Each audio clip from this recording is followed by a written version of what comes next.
तो बिस्मिल्लाहिर्रहमानिर्रहीम। ठीक है, एक क्वेरी जो आप सब स्टूडेंट्स मेरे से कर रहे हो ना, वो ये है कि आप ये बताएं कि जी जो कॉम सेट्स के अंदर जब हम एनटीएस का टेस्ट देंगे तो क्या एनटीएस का टेस्ट सबके लिए सेम आएगा। तो पहले तो मैं बता देता हूँ कि कॉम सेट्स जो अपना एंट्रेंस टेस्ट भी लेता है, या अगर आप किसी भी यूनिवर्सिटी में एनटीएस के नेट के टेस्ट की बेसिस के ऊपर अंडर ग्रेड प्रोग्राम्स में अप्लाई कर रहे हो, अगर वो अलाउ करती हैं, तो जो एनटीएस का टेस्ट होता है स्टूडेंट्स, उसका जो पैटर्न होता है वो आपके एफएससी के सब्जेक्ट कॉम्बिनेशन के ऊपर डिपेंड करता है। यानी जो आपका एफएससी का सब्जेक्ट कॉम्बिनेशन है वो उसके ऊपर डिपेंड करेगा। तो आप वो चूज करोगे while filling up your form, so आपके टेस्ट टाइप को ऑटोमेटिकली खुद चूज कर लेगा। प्री मेड वालों का जो टेस्ट है वो नेट 1M कहलाता है। जो इंजीनियरिंग के बैकग्राउंड से, यानी फिजिक्स, केमिस्ट्री और मैथमेटिक्स रखा हुआ है, चाहे वो एफएससी से आ रहे हैं चाहे ए लेवल से आ रहे हैं, अगर वो ये सब्जेक्ट कॉम्बिनेशन मेंशन करेंगे तो उनका नेट 1 ई टेस्ट का टाइप आएगा। जो कंप्यूटर साइंसेज के बैकग्राउंड से उनका नेट 1 CS जो है वो टेस्ट टाइप आएगा। और जो आर्ट्स के हैं उनका नेट 1 A टाइप टेस्ट आएगा। इन टेस्ट के अंदर वो किसी भी टाइप का टेस्ट हो, ठीक है, नेट का टेस्ट किसी भी टाइप का हो, चाहे आप डायरेक्टली एनटीएस के थ्रू अप्लाई कर रहे हो चाहे आप कॉम सेट्स के थ्रू एनटीएस में अप्लाई करो, so you will be having 90 questions. आपके एंट्रेंस टेस्ट में 90 क्वेश्चंस होते हैं। एंट्रेंस टेस्ट के मार्क्स 100 ही होंगे। ठीक है, मार्क्स आपके 100 हैं। बट एक बात आपने ये याद रखनी है कि आपके जो नंबर ऑफ क्वेश्चंस हैं दे विल बी 90। अब 60 क्वेश्चन सबके सेम आएंगे। वो 60 क्वेश्चन में क्या क्या चीजें होंगी, उन 60 क्वेश्चन में 20 क्वेश्चन होंगे क्वांटिटेटिव मैथमेटिक्स के, जो आपकी क्वांटिटेटिव एबिलिटी कहलाती है। 20 क्वेश्चन आपके पास इंग्लिश के होंगे, जो कि यहाँ पे आपके पास वर्बल एबिलिटी कहलाती है। 20 क्वेश्चन आपके पास एनालिटिकल रीजनिंग के होंगे, जो कि यहाँ पे एनालिटिकल एबिलिटी कहलाती है। ठीक है जी। क्वांटिटेटिव मैथमेटिक्स के अंदर वही चीज़ें जो कि आप लोगों ने प्रिपेयर की हैं क्वांटिटेटिव मैथमेटिक्स में बैरिया के लिए या एयर के लिए, बाकी यूनिवर्सिटीज़ के लिए सेशन के अंदर, जिसमें आपके पास परसेंटेजेस हैं, रेशोज प्रपोर्शंस हैं, आपके पास अलजबरा है, ठीक है, आपके पास डायरेक्ट इनडायरेक्ट रिलेशनशिप्स हैं, इन्वर्सली डायरेक्टली प्रोपोर्शनल्स हैं। उसके साथ साथ आपके पास मैंने बताया कि अलजबरा है, ठीक है, पेरीमीटर्स हैं आपके पास, एरियाज हैं और बेसिक फिगर्स आपके पास, वॉल्यूम्स हैं। Perimeters, volumes and areas of your basic figures है। उसके साथ साथ सिंप्लीफिकेशन के क्वेश्चंस हैं आपके पास इसके अंदर जो है वो रेट ऑफ चेंज के क्वेश्चंस हो सकते हैं, प्रॉफिट लॉस के क्वेश्चंस हो सकते हैं।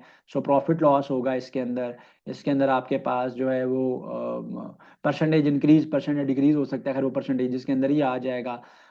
इसके साथ साथ जो है वो बेसिक ज्योमेट्रिकल शेप्स के एंगल्स हो सकते हैं आपके पास, डिस्टेंसेस कैलकुलेट करना हो सकते हैं। और वही जो क्वेश्चंस जैसे क्वांटिटेटिव मैथमेटिक्स के मैंने ऑलरेडी अपलोड किए हुए हैं, आपको मैंने आपकी टेस्ट सीरीज की प्रिपरेशन में भी करवाए हुए हैं, यूट्यूब पे भी अपलोडेड है, आपका अपना जो ड्राइव का पोर्टल है उसके ऊपर भी अपलोडेड है। अब वर्बल एबिलिटी क्या चीज़ है, सेम वर्बल एबिलिटी है। ठीक है, इसके अंदर जैसे आपके पास बैरिया के टेस्ट के लिए हम लोगों ने प्रिपेयर की है, वर्बल एबिलिटी के अंदर आपके पास क्या क्या चीज़ें हैं मैं क्विकली बता देता हूँ। वर्बल एबिलिटी के अंदर वही चीज़ें आपके पास कि आपके पास कॉम्प्रीहेंशन है, नंबर 1 बात। कॉम्प्रीहेंशन होगी आपके पास जो है एनोलॉजीज होंगी आपके पास। एनोलॉजीज के साथ साथ आपके पास अगेन जो है इसके अंदर प्रपोजिशंस इंसर्ट करना। ठीक है, preposition correct form of verb insert करना। प्रपोजिशंस की इंसर्जन आ सकती हैं, करेक्ट फॉर्म ऑफ वर्ब आ सकता है, करेक्ट सेंटेंस को चूज करना आ सकता है, एक्टिव पैसिव डायरेक्ट इनडायरेक्ट आ सकते हैं आपके पास, और नरेशंस आ गए आपके पास। ठीक है, आपके पास सिनोनिम्स एंटोनिम्स आ गए आपके पास। ठीक है, सिनोनिम्स और एंटोनिम्स आ गए आपके पास उसके अलावा टाइप्स ऑफ वर्ब्स आ गए आपके पास। टाइप्स ऑफ वर्ब्स हो सकता है इसके अंदर। सो अच्छा, इसके अंदर वो असेंबली मेटाफर ऐसी चीज़ें जो हमने प्रिपेयर की थी बाकी यूनिवर्सिटीज़ के टेस्ट के लिए, उस तरह की चीज़ें कम होती हैं। अच्छा, अब इसका एनालिटिकल कैसा होता है। इसका एनालिटिकल जो है वो बैरिया में, वो जो आपने एनालिटिकल या हमने बाकी यूनिवर्सिटी का एनालिटिकल प्रिपेयर किया ना, जो कि वर्बल रीजनिंग टाइप का था, उससे थोड़ा सा डिफिकल्ट होगा क्योंकि ये सिनेरियो बेस्ड होता है। क्वेश्चन हमने किए हुए हैं, ठीक है, वो जो नोवोजेना पे आस्क वाले क्वेश्चन हमने किए थे, जो मैंने एक लेक्चर यूट्यूब के ऊपर अपलोड किया था और आपको कहा था कि वो वहाँ से जाके कर लो, मैंने पोर्टल पे अपलोड नहीं किया हुआ, जिसके अंदर वो क्वेश्चन था कि एक मेरे पास वैन है जिसमें 2 फ्रंट सीट्स हैं और 3 सीट्स जो हैं वो ईच बेंच के ऊपर हैं और 3 वीमेन है उसके अंदर और इतने बच्चे जा रहे हैं, तो आपने हर एक को लेके जाना है।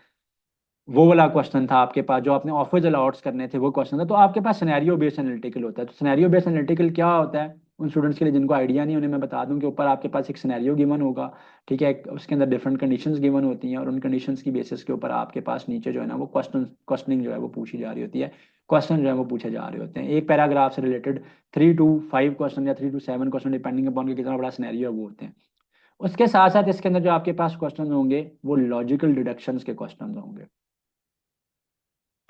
लॉजिकल डिडक्शंस के वही क्वेश्चन हैं जो कि हम लोगों ने अपनी क्लास के अंदर किए हैं सॉल्व ऑलरेडी, ठीक है, और जो यूट्यूब की ऑडियंस है वो यूट्यूब के ऊपर भी कुछ लेक्चर्स मैंने उसके अपलोड किए हैं, मैं जाके देख सकती है कि जिसके अंदर इन्फॉर्मेशन गिवन होती है और नीचे पूछा जा रहा होता है कि क्या सिर्फ स्टेटमेंट ए इनफ है नीचे वाले क्वेश्चन को आंसर करने के लिए, क्या सिर्फ स्टेटमेंट बी जो है वो गिवन है वो सफिशेंट है to give the answer of this question, या दोनों जो आप स्टेटमेंट्स हैं उनको मिलाओगे तो आप जो गिवन क्वेश्चन है उसका आंसर दे सकते हो, या फिर दोनों जो गिवन आपके पास स्टेटमेंट्स हैं अगर आप उनको कंबाइंड कर भी लो तो भी आप गिवन क्वेश्चन का आंसर नहीं दे सकते। तो ये लॉजिकल डिडक्शन, सिनेरियो बेस्ड, ये दो चीजें जो है वो इसके एनालिटिकल के अंदर होती हैं। So these makes up for 60 question. So 60 question जो है वो डिफरेंट टाइप के जब आप एनटीएस देते हो वो सब के अंदर जो है वो एनटीएस के अंदर वो जो है वो सेम आते हैं। सो मैंने बताया कि इसके अंदर 100 क्वेश्चन नहीं होते, ऑल्दो ये 100 मार्क्स का होता है, क्वेश्चन इसमें 90 होते हैं। अब बाकी 30 क्वेश्चंस कहाँ से आएंगे? मैंने बताया है कि एनटीएस की जो टाइप है इट डिपेंड्स अपॉन कि आपने क्या सब्जेक्ट जो है ना वो चूज किए थे अपने एफएससी के अंदर या अपने ए लेवल्स के अंदर। जो 30 क्वेश्चन सब के आएंगे 30 क्वेश्चन जी, ठीक है ना, सब्जेक्ट से रिलेटेड सब टाइप के एनटीएस के अंदर 30 क्वेश्चन ही होते हैं सब्जेक्ट्स के। और वो जो 30 क्वेश्चन होते हैं उसमें से अगर प्री मेट के बैकग्राउंड से स्टूडेंट है तो उसके 10 क्वेश्चन बायोलॉजी के होंगे, ठीक है, 10 क्वेश्चन केमिस्ट्री के होंगे और 10 क्वेश्चन फिजिक्स के होंगे। 10 ईच फ्रॉम योर साइंसेस। ये आपके 30 क्वेश्चन बन गए। 60 क्वेश्चन आपके सेम है जिसमें 20 एनालिटिकल, 20 क्वांटिटेटिव मैथमेटिक्स या क्वांटिटेटिव रीजनिंग का उसने उसको नाम दिया हुआ होता है, 20 इंग्लिश का, यहाँ पे उसने उसको वर्बल एबिलिटी का नाम दिया हुआ होता है टेस्ट में। 60 एंड 30 90 क्वेश्चन आपके ऐसे बनेंगे। The student who are coming from the pre engineering background and applying in NTS, ठीक है, उनका नेट वन ही आएगा, उसके अंदर 10 क्वेश्चन ईच फ्रॉम साइंसेज होंगे जिसमें आपके पास 10 क्वेश्चन एडवांस मैथमेटिक्स के होंगे, जो इंटीग्रल, डेरिवेटिव, एनालिटिकल ज्योमेट्री है आपके पास, ट्रिग्नोमेट्री है, ये चीज़ें होंगी। 10 ही फिजिक्स के होंगे और 10 ही आपके पास केमिस्ट्री के होंगे। And the students coming from the CS background, उनका नेट वन सीएस कहलाता है। उनके लिए भी अगेन बड़ा सिंपल है कि जो 30 सब्जेक्ट्स होंगे उसमें से 10 आपके पास कंप्यूटर्स के होंगे, 10 आपके पास मैथ्स के होंगे और 10 क्वेश्चन ही आपके पास फिजिक्स के होंगे। 10 ईच फ्रॉम द 3 साइंसेस, चाहे आप आ रहे हो ए लेवल्स के बैकग्राउंड से, चाहे आप आ रहे हो एफएससी के बैकग्राउंड से, अगर आप ये सब्जेक्ट कॉम्बिनेशन चूज करोगे तो आपके बाकी 10 क्वेश्चन जो हैं वो यहाँ से आ जाएंगे। 30 क्वेश्चन ये हो गए, 60 वो हो गए, 90 इसके भी पूरे हो गए।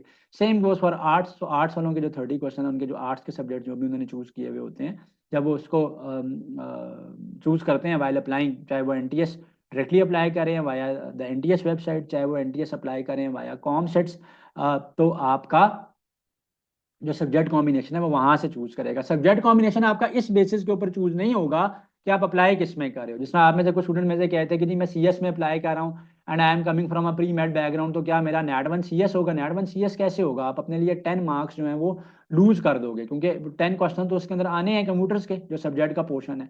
जब वो 10 क्वेश्चन आपको कंप्यूटर्स के आते ही नहीं होंगे तो 10 क्वेश्चन तो आपने एब्सोल्युटली लूज कर दिए ना, 10 मार्क्स तो आपने एब्सोल्युटली लूज कर दिए।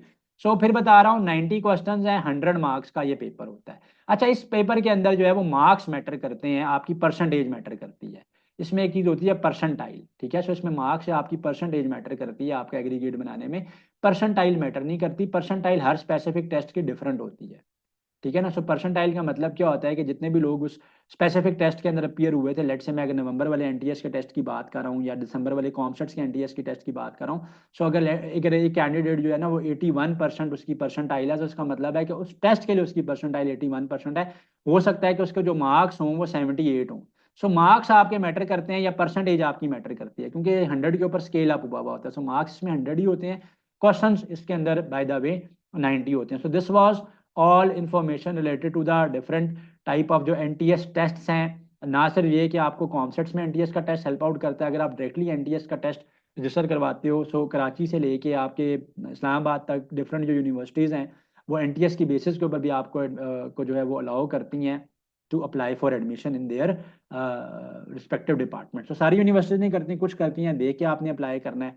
बाकी कॉम सेट्स में अगर आपने एनटीएस नहीं दिया, आप अप्लाई करते हो और आप ये कह रहे हो कि जी कॉम सेट्स मेरे से एनटीएस मेरे से जो इंट्रेंस टेस्ट लेगी, तो वो क्या होगा? वो डिटो एनटीएस का नेट का टेस्ट होगा। अंडर ग्रेड के लिए एनटीएस का नेट का टेस्ट होता है। This Like, comment, and subscribe.